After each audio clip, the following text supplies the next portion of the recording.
president today, Asiwaju Ahmed Bola Tinubu, brought ACN, Action Congress of Nigeria, into Benue, when everyone thought it was a Yoruba party. It is that smooth road he created that today the North Central, the Benue people, the Tea people, are rejoicing here that we have a 21st secretary to the federal government of Nigeria. It is because he has been able to manage this diversity. And for us to manage diversity, it goes with resilience also. And he has also been very resilient. His resilience has shown how he has stayed in politics right after becoming governor, ending in 2007. He went ahead to become almost everything. That is why today he is known as GSM, governor, senator, minister, and we add SGF.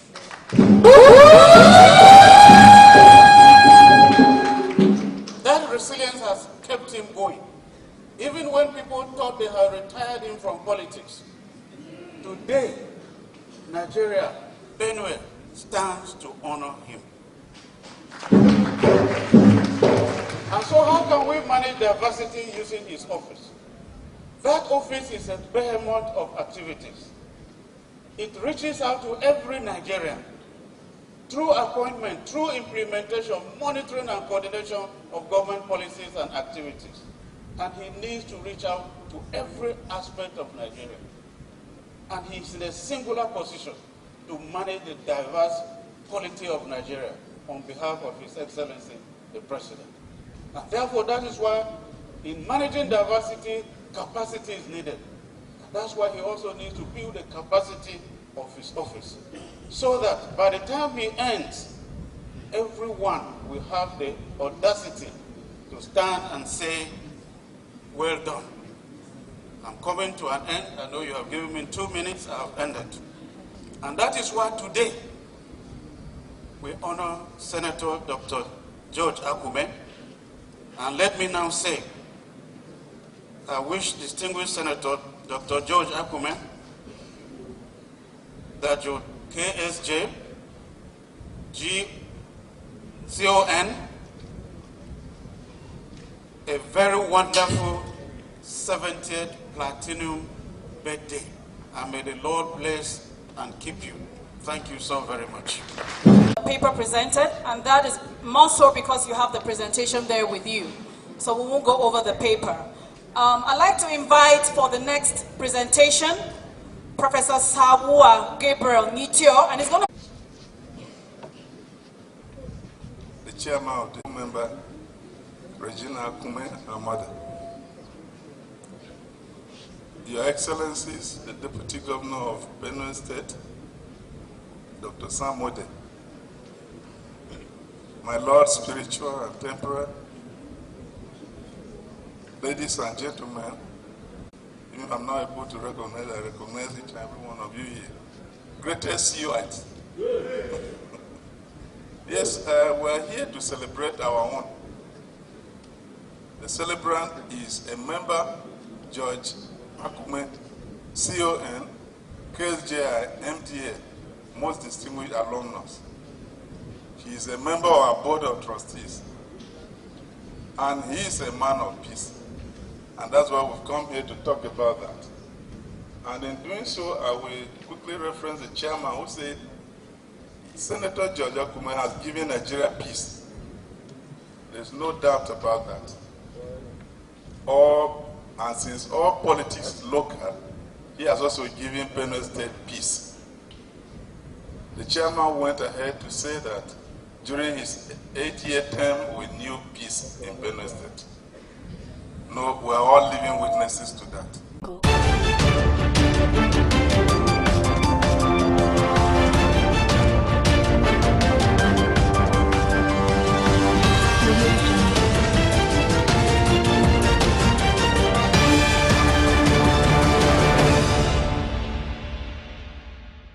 Thank you for joining us again on the News Hour on Biscon Television.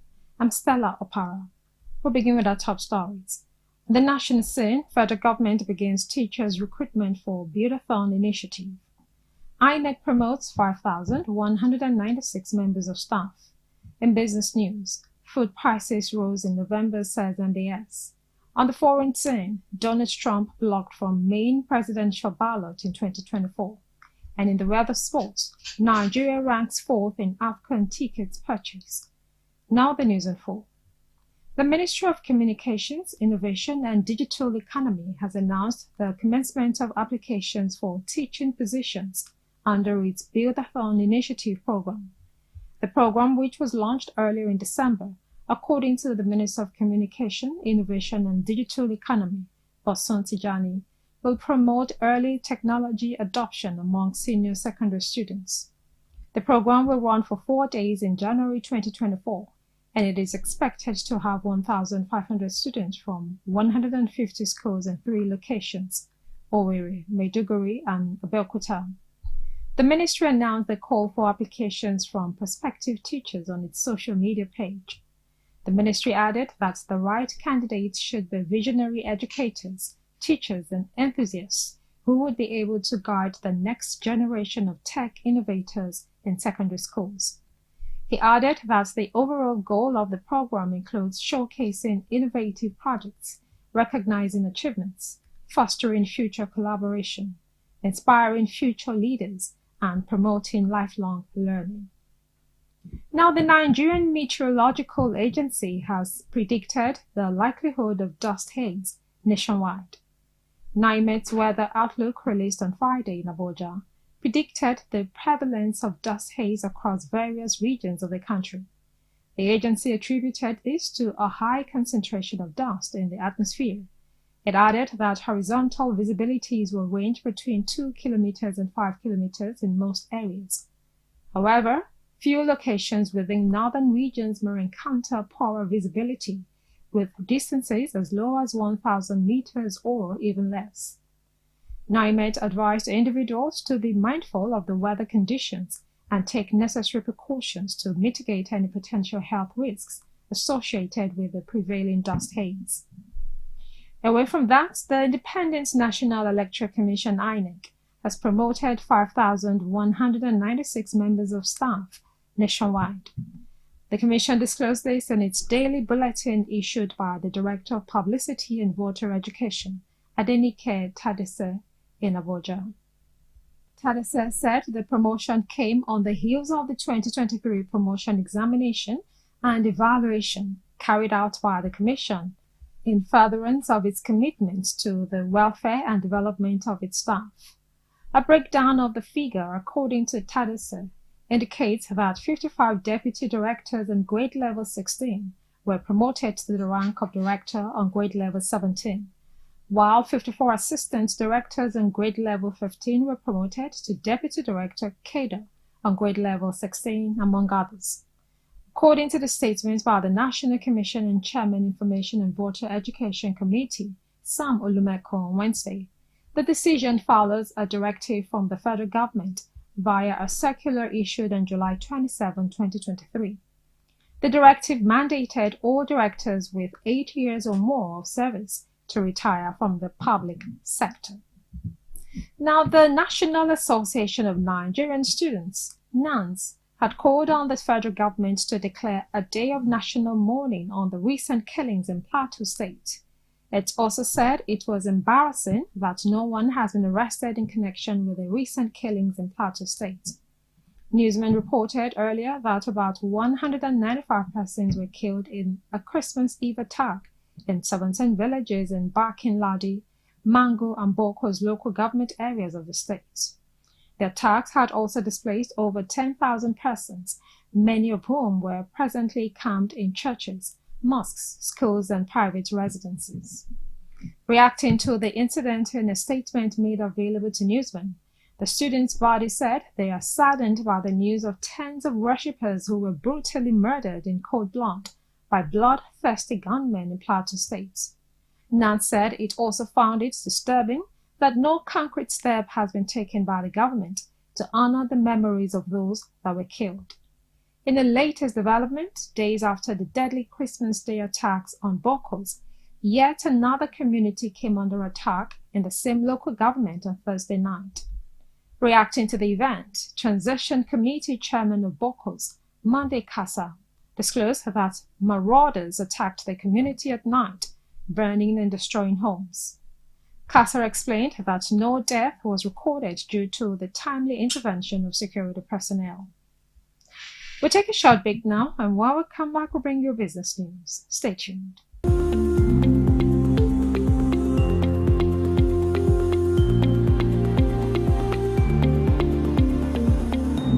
Welcome back. Now to business news.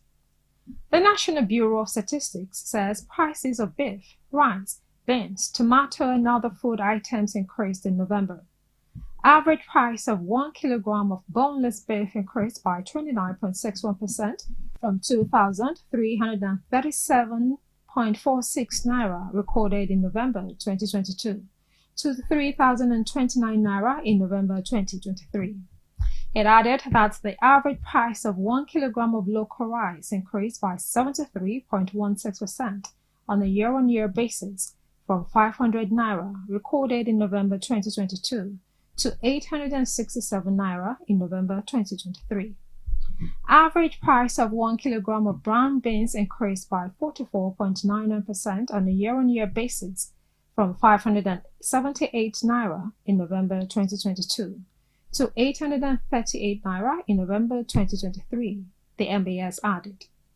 Average price of 1 kilogram of tomato increased by 66.69% on a year-on-year basis from 455 naira in November 2022 to 758 naira in November 2023, it stated. On state profile analysis, the report showed that the highest average price of 1 kilogram of boneless beef was recorded in Anambra at 3,850 naira, while the lowest price was recorded in Yobe at 2,533 naira. The MBS stated that Lagos recorded the highest average price of 1 kilogram of local rice at 1,122 naira, while the lowest was recorded in Kebbi at 688 naira. You're watching Biscon TV News. Coming up next is foreign news. Stay tuned.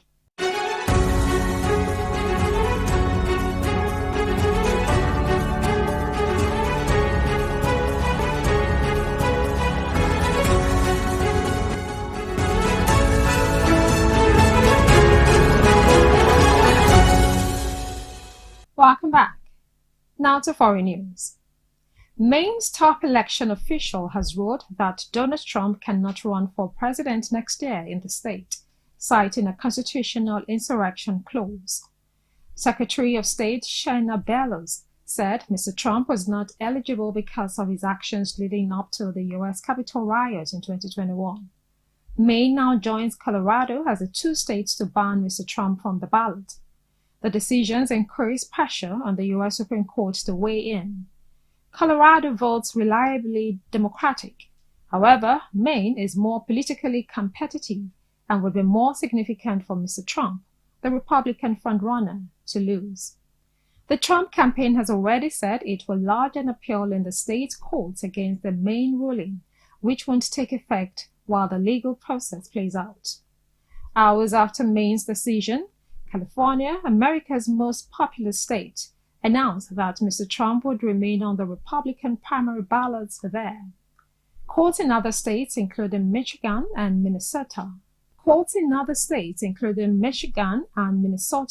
have also recently dismissed efforts to block Mr. Trump from running as a candidate.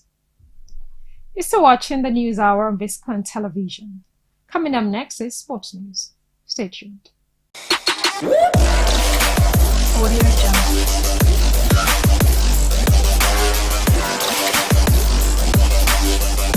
Welcome back. Now to the world of sport.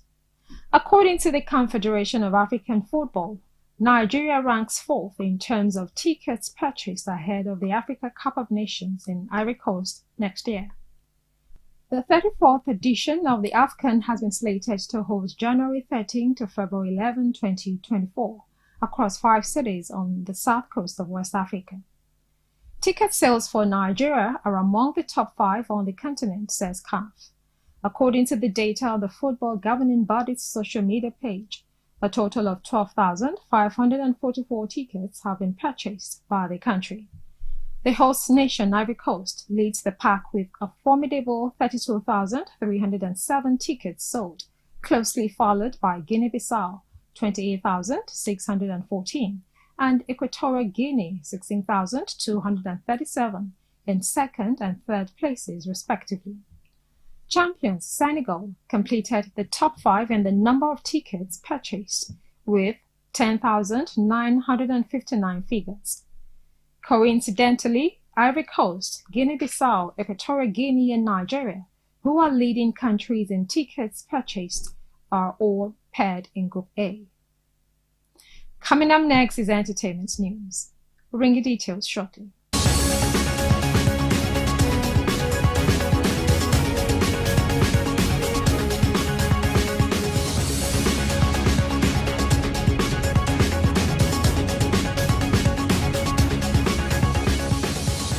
Welcome back.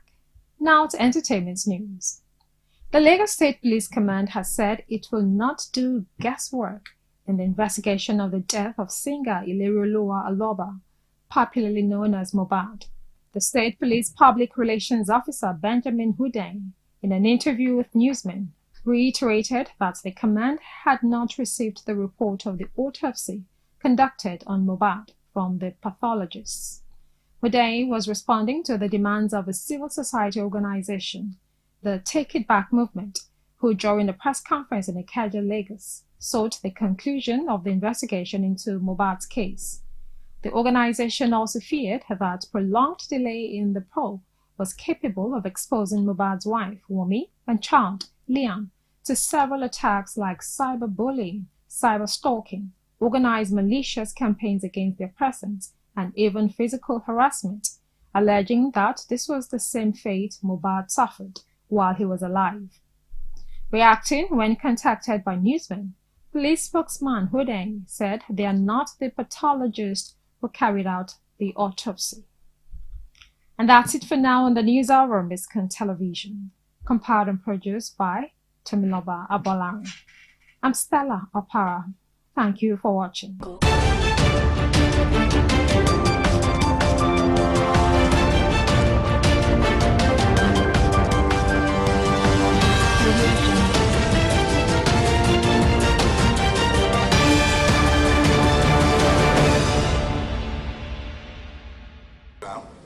I could see the love with which he showed. Immediately he stepped out from the aircraft and said, "I love Benue State." That is a statement of peace. His service, his sacrifices, not just for Benue, but for the nation. So if I must go back to the national and international dimension, I want to state, well, let me begin with the academia before I go to the national dimension of its peace element. I am ASU, and we know what the SGF has just done to us. Those of us who are secretaries of organizations, not to talk of secretary of the federal government of Nigeria, you know what it means when the president directs the secretary, and perhaps the secretary forgets to write a memo and an agenda. What am I referring to? Not a fortnight or so ago, President Bola Ahmed Tinubu announced the removal of the universities, polytechnics, and colleges of education from IPPIS. There is peace in the Nigerian university system. And if the SGF had not done that, if he had forgotten, if he had not been so dutiful, I wonder whether the Federal Executive Council would have approved that. The best they can say, well, why didn't you bring it? And he can bet. Because he prepared the agenda, he did the engine room and whatever. That's why we were all celebrating. I watched the film that the president, when he was signing that, I was happy. So we are happy as ASU. So I thank the SGF so much. Now, in terms of the MEN, peaceful means. You know that the party which is in control now also seeks peace. We do know that his office, the office of the Secretary of the Government, also has the new partnership, that is in the part, new partnership for African development. It oversees foreign relations between us and other African nations. Africa is the centerpiece of our foreign policy. And we do know that his control of that office has tried to bring about peace, not only in Nigeria, but also within the sub-region. It was Kofi Annan during the Gulf War who mentioned that sometimes it's better to threaten than to act. If you remember very well the developments in Chad and other military enclaves, the government had threatened that it would go to war if the military junta did not go backslide. And we can begin to see some peace even at that international level. His global impact as a peacemaker is not only contained in his travels, it is also in the activities of that office as the engine room of government. So we do believe that he's truly a man of peace, and it's not only impacting Benue, it's not only impacting Nigeria, but it's also impacting the international community. That is why the APC, we believes in peace and unity as its major discipline. So we will just round up this since I'm being warned, what we need to, what the APC as a party and the celebrant there, because mention was made of from ACN to APC. We have always sought for peace and unity. It is very much, that is in their constitution. It is very much appropriate to Nigerian situation. We must join hands with President Bola Ahmed Tinubu to work towards the restoration of peace in our country and in general and Benue State in particular. It is sometimes stated that there can be no development without peace. And so but the worst case scenario would be where there is injustice. So, and it is only justice that brings about peace. So as we are here celebrating our revered elder statesman, a patriot to the core, we want that to also enjoy each and every one of us that we should continue to abide with the tenets of peace and progress so that we'll be able to take our country to a greater pedestal. Thank you very much. I had the opportunity to make a presentation on the 60th birthday of the celebrant. That day, I used the Mandela quip, and I'm going to repeat it here so that we can begin as a background to the discussion. Quote, "You know I am not very happy with Nigeria. I have made that very clear on many occasions. Nigeria stood by us more than any nation in the world. But to let your people, yourselves down, and Africa and the black nation. Your leaders have no respect for their people. They believe that their personal interests are the interests of the people. They take people's resources and turn them into their personal wealth. There is a level of poverty in Nigeria that is unacceptable. I it happen." That is the Mandela quip, and that is the subject of our discussion. From this quip, we can identify several problems of Nigeria, and these problems include leadership problem. We have the youth problem. We have also the poverty problem. We have also the followership problem. We have electoral problems, and then we have religious problems. Today, we are just going to look at just one of those wrongs, and that is leadership recruitment. Now, let us take our minds back to what I may call the leadership crisis in history in Africa. We must understand that when Europeans, whom some of us call our colonial masters, came into Nigeria, the biggest problem they made was to isolate people who were backward in Nigeria. And our people themselves were only sending children of their second wives. Their children who were cantankerous, who were criminals, and those were the people who went to school. And when the Europeans left, these people became inheritors of the Nigerian leadership. And that became the problem of our country. Today, we discover that in Nigeria, for you to be a leader, you must either